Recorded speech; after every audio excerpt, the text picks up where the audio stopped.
Hi everyone, it's Roger here from What's On at DisneyPlus.com. It's Tuesday, it's time for a quick Disney Plus News Roundup. We're going to be talking about the writer's strike and also talking about 911. But before we go any further, make sure you do hit that subscribe button to keep up with the latest Disney Plus news and hit that like button as well. That really does help. And let's jump into it. Okay, so let's kick things off with the writer's strike. So it has been confirmed that it is now underway. So this is the Writers Guild of America. They have gone on strike as of today. And that means that any member of the union is basically just not going to be writing any films or series until this strike has been kind of come to a resolution. Now, basically, this is all over, obviously, as you'd expect, money and working conditions, because as our time has moved on, the last strike was in 2007 over DVD rights. Things have changed with the streaming world, and they're having to kind of get things sorted, because there's been lots of changes. Companies have kind of been changing how they make TV series, and this has had a big impact on the writers. A lot of the times they're not getting paid for the full series. They may be just being brought in just for like a day or a week or whatever it is, rather than the whole series, and they're not getting enough money then to kind of basically live. You know, there's just a big problem here where writers kind of just not getting enough money that they need to. Also residuals from shows on streaming and stuff, and they're kind of just trying to come together. Some of the things that the Writers Guild want include, you know, being paid for the entire series, also kind of having more writers on board.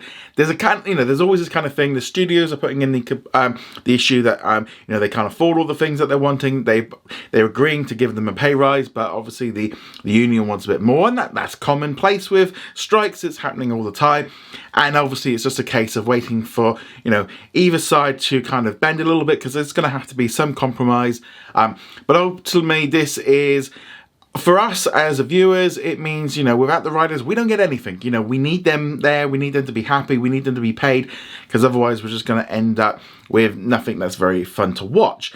So that's obviously a key thing. Now, as far as what it means for Disney Plus, the studios have been expecting this for a while. They have been sort of stockpiling up scripts so they can kind of carry on with production. It does mean that if they're on a film, filming something or a show, they can't then do like edits on the fly, because that's sometimes what happens.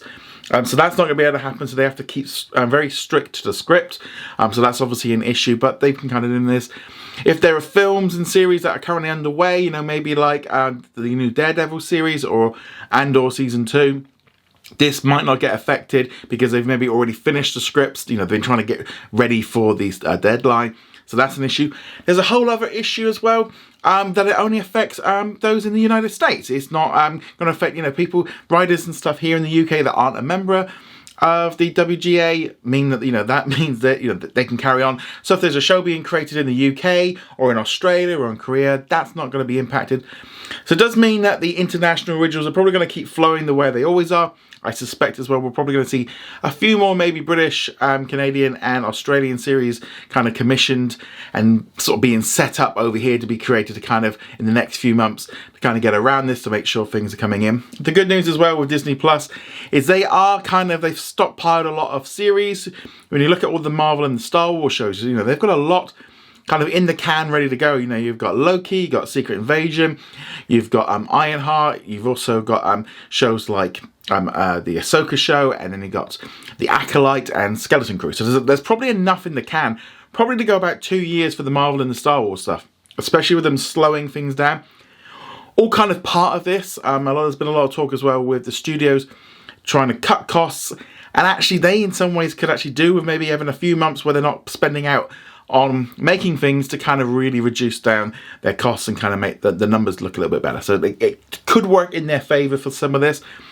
Also, it's important to note that with the strike, it doesn't affect like unscripted shows, reality TV, news, and documentaries, things like that. So this also has a bit of an impact on what we're probably going to see. Last time there was a strike in 2007, shows like Keeping Up with the Kardashians and The Apprentice kind of blew up during that period, and we've seen what happened since then. So we're probably going to see more of that kind of content being created in the US. Basically, anything that doesn't require a script, we'll see a bit more of this. Obviously, as it goes on, previous strikes have been about 100 days. Some of them have been close to 150 days. The longer it goes on, the more impact it's going to have on us as viewers. They're going to probably start spreading stuff out a little bit more, stretching it out. Now, there could be some good advantages for us Disney Plus subscribers. I wouldn't be at all surprised if Disney started dropping some library content at some point to kind of fill in the gaps and kind of use that as a way of, if things go on a little bit too long, maybe because we're not going to feel it straight away. We're not going to feel it while probably the strike's on. It's after the strikes, and it's a bit like with the pandemic.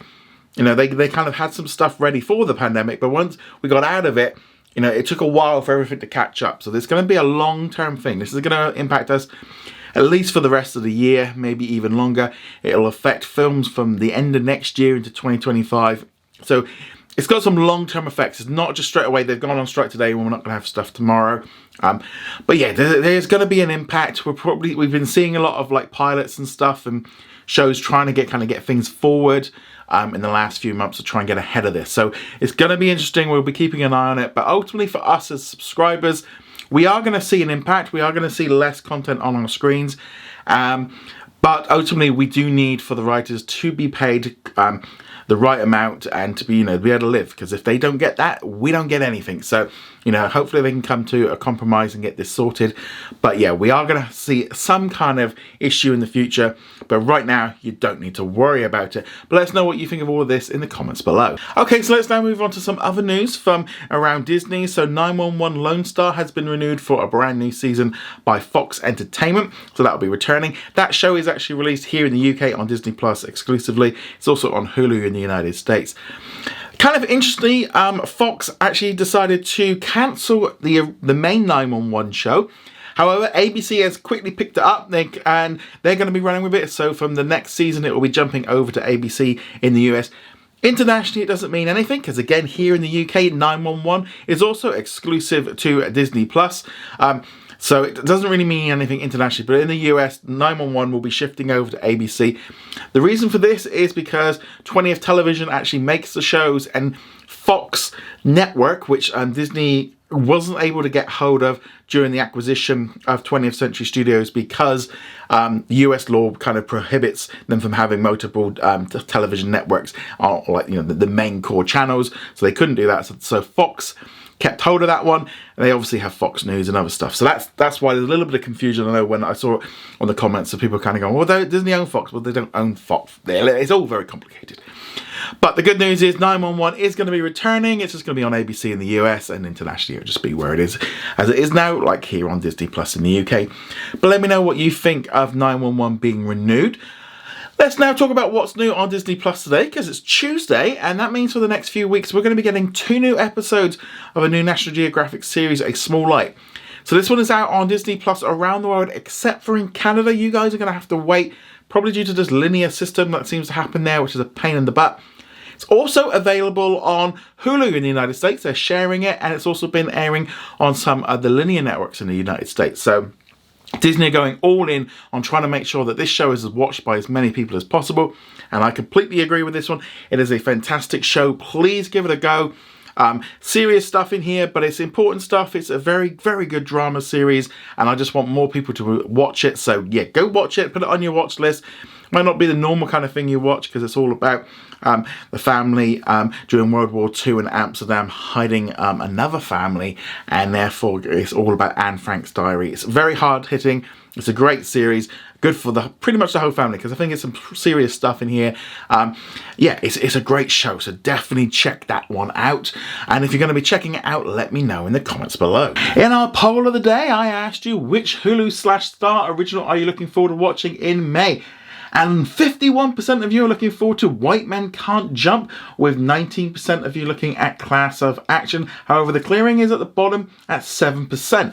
Now, it's kind of funny with the way that this hasn't come in, because I'd say it's kind of the opposite way around for me. The clearing is the one that looks a bit creepy and I want to watch it. The Kardashians, loved the last 2 seasons, want to watch that one. White Men Can't Jump, couldn't care less. The trailer looked okay, I'm going to give it a go, but I don't care about basketball. So I'll give it a go, but it's definitely not that high on there. And Class of '09 is definitely a show that I'm looking forward to giving it a go. FX doesn't usually kind of lead you too wrong. I mean, that's going to be a great show. But let me know which one you are looking forward to in the comments below. And finally, our question of the day came from Gabe, who asked, when is Spider-Man Homecoming and Spider-Man No Way Home coming to Disney+. So this obviously is in reference to recently in the United States where a load of the Spider-Man films have started dropping onto Disney+, because internationally many of these are already available, especially Homecoming. It is coming to Disney+ in the United States on the 12th of May. So you haven't got to wait too long. Here in the UK, it's had to come on and off because it's gone to Sky due to previous contracts and stuff. As far as No Way Home goes, we don't really have a clue. No country yet has that one. That one was still tied up with lots of previous contracts that kind of for its pay 1 and pay 2 window. So we don't yet know when No Way Home will be arriving. But in the meantime, obviously you can find it on other platforms. But unfortunately, with them being Sony films, it's always a little bit hit and miss on them. Well, there we go, guys. Thank you very much for watching. Let me know what you think of all of today's news. Go check us out over at whatsondisneyplus.com. Like, follow, and subscribe. And I shall see you guys soon. Laters.